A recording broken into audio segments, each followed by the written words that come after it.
E olha, ainda falando sobre a participação feminina na política, ela é tema da nossa entrevista de hoje.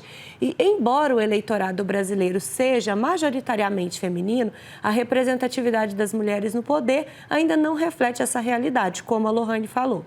Para entender melhor o cenário, os desafios e avanços enfrentados pelas mulheres na política, contamos com a ajuda da advogada Ana Raquel Gomes, especialista em direito eleitoral. Seja bem-vinda ao Brasil hoje, Ana. Bom dia, Daiane. Bom dia a todos e todas que nos acompanham aqui no Jornal Brasil hoje. É uma grande honra poder falar com vocês. E falando então, né, já direto a esse assunto, você poderia nos falar um pouco mais sobre o cenário atual da representatividade feminina no Brasil? O que mudou nos últimos anos? Olha, Daiane, nós tivemos um crescimento, né, inclusive, como foi falado agora na reportagem, de representatividade das mulheres em vários espaços de poder, não só nas câmaras, nas assembleias. Porém, esse aumento ainda é muito aquém do necessário. Nós temos um modelo de democracia que é o representativo, também participativo, mas isso não é refletido efetivamente nas representações que a gente tem nesses espaços de poder. Se a gente considerar, por exemplo, na Câmara dos Deputados, nós hoje temos 17% de representatividade, ou seja, nós ainda estamos muito aquém do que é necessário, considerando inclusive o que você pontuou. Nós somos hoje mais de 52% do eleitorado apto a votar. E também nós somos o grupo social que tem a maior participação nos partidos, ou seja, as mulheres são o maior número, as maiores filiadas, o maior número de filiadas no Brasil é das mulheres. Então, a gente ainda precisa avançar muito, a gente já avançou, a cota de gênero foi uma medida, né, normativa que possibilitou esse aumento da representatividade, assim como a lei contra a violência política de gênero, que foi finalmente aprovada e promulgada em 2021, em agosto de 2021, também foi uma medida pública para aumento da representatividade feminina, já que a violência política de gênero a gente pode considerar um dos grandes vilões aí, um dos grandes impeditivos para que as mulheres ocupem esses espaços de poder. Doutora, e quais são os principais obstáculos que as mulheres enfrentam ao tentar ingressar na política? O que dificulta o acesso delas a esses cargos públicos? Bom, a violência política de gênero, né, como a gente falou, e aí a violência política de gênero, ela abarca hoje a violência psicológica, a violência moral, a violência física, a violência patrimonial e a violência patrimonial que a gente considera também um dos grandes impeditivos, que significa o quê?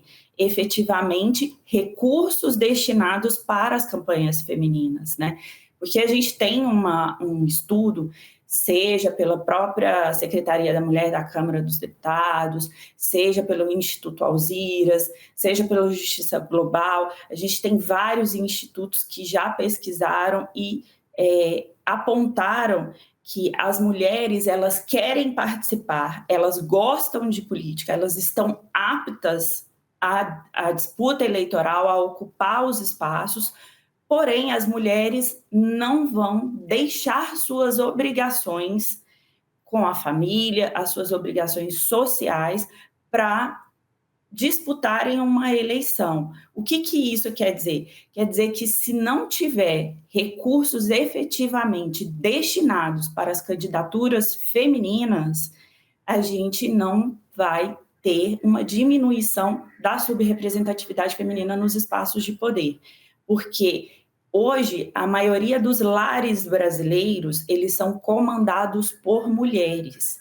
A mulher, ela não vai deixar de colocar o alimento dentro da sua casa para os seus filhos, para os seus pais, porque as mulheres também fazem essa função de cuidadoras, para disputar as eleições. Nós tivemos um avanço também com relação à jurisprudência, que determinou que os repasses em geral dos recursos, dos fundos, fossem observados na proporção da participação das mulheres na chapa, porém, isso é muito aquém.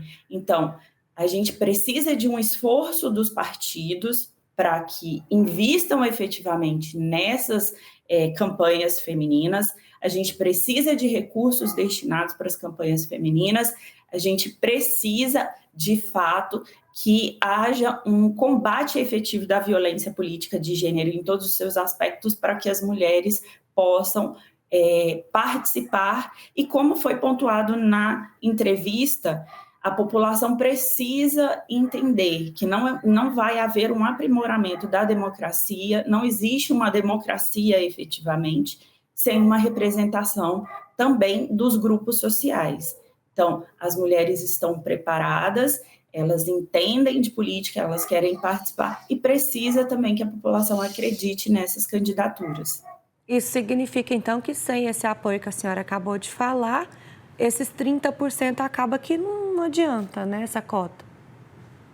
Sim, nós também já temos assim, estudos que apontam que a cota de gênero ela ajudou efetivamente na diminuição da subrepresentatividade, porém, não é o suficiente, né? Nós temos, às vezes pode parecer uma repetição, né, dessa fala, mas o Brasil é um país patriarcal, é um país machista.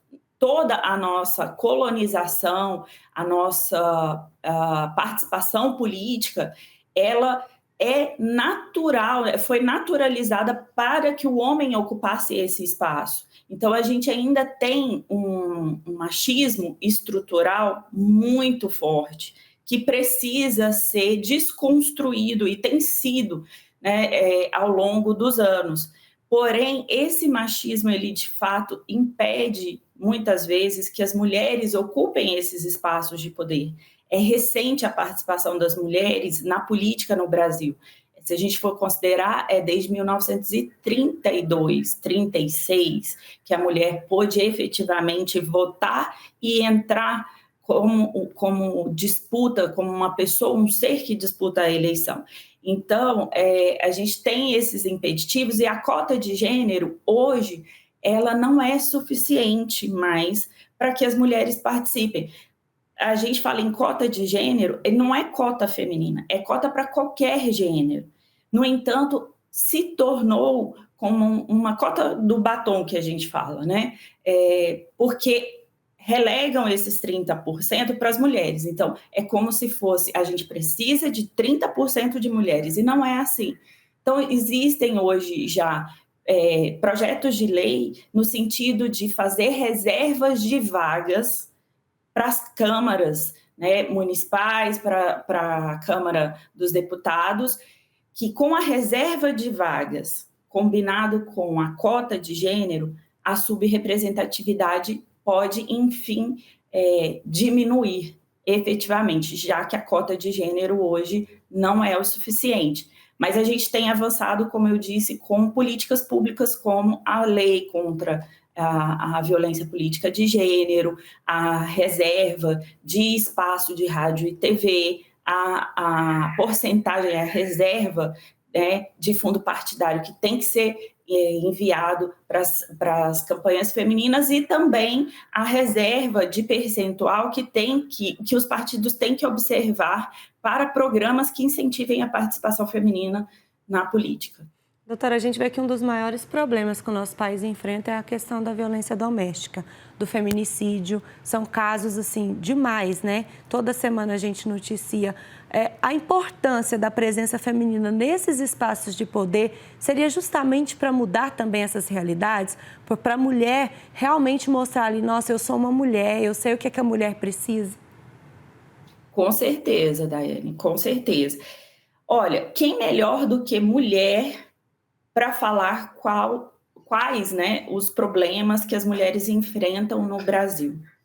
Então, esse é um dos motivos que a gente precisa de mulheres na política. A gente precisa de mais deputadas, a gente precisa de mais senadoras, a gente precisa de mais vereadoras. Inclusive, nessa última eleição, nós tínhamos 5 vereadoras na Câmara Municipal de Goiânia, teve uma redução, agora nós temos somente 4, e não é possível falar de políticas públicas para as mulheres, por mais que nós tenhamos aí representantes que ajudem também a construir leis, políticas públicas e aprovarem leis voltadas para o grupo social mulher, somente as mulheres sabem efetivamente quais são as necessidades, quais são os diversos aspectos desse mundo que envolve as mulheridades, porque a gente precisa considerar que não existe um grupo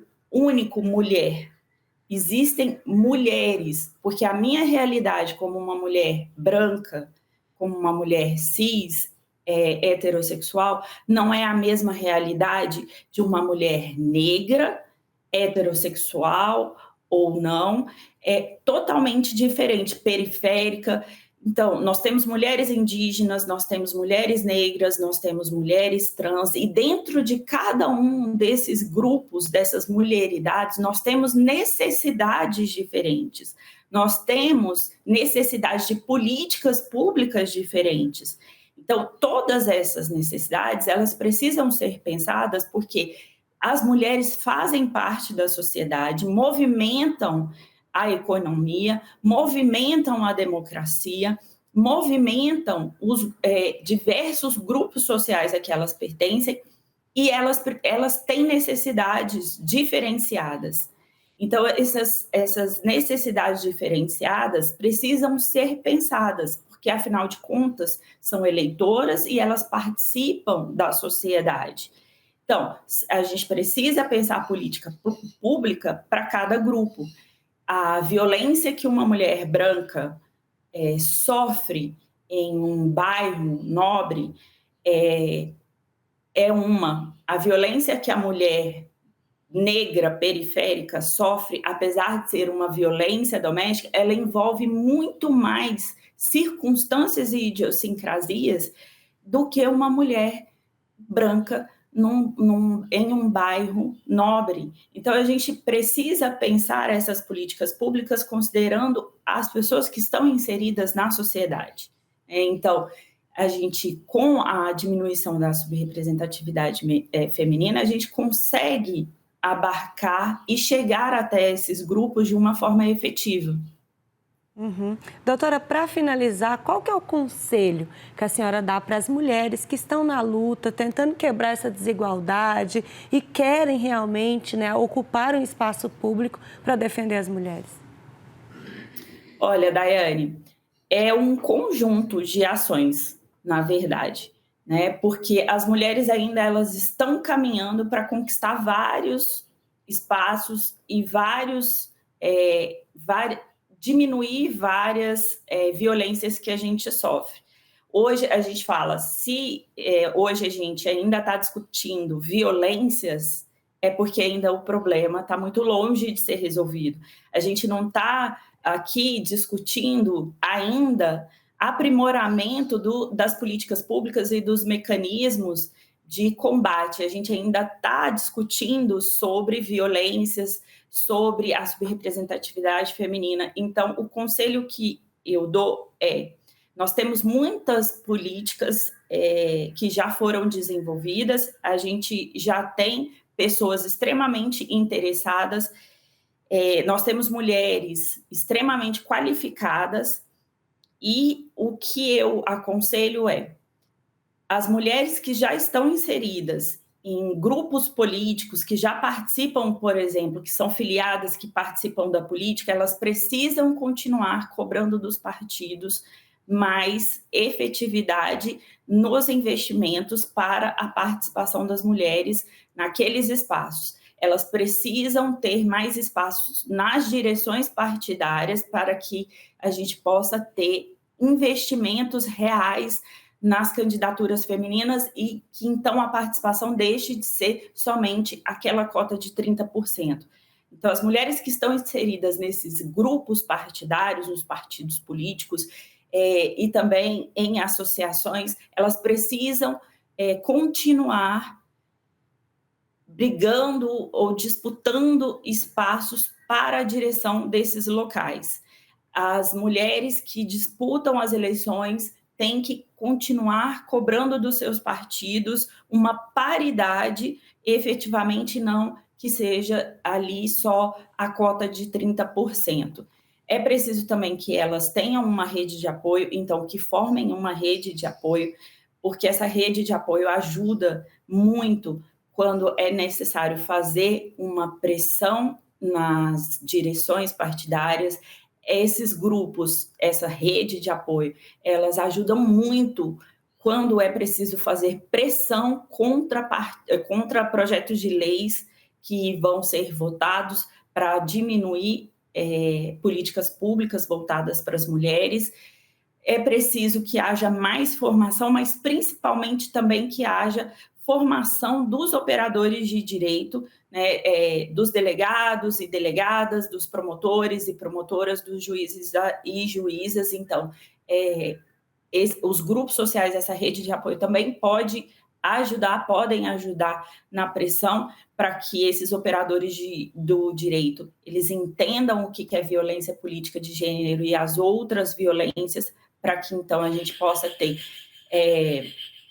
processos que sejam efetivamente bem conduzidos, porque a gente ainda não tem, principalmente com relação à violência política de gênero, e a gente precisa também continuar com as formações de bases nos partidos e nos grupos sociais, preparando as mulheres para a participação, seja na política ou em outros espaços de poder.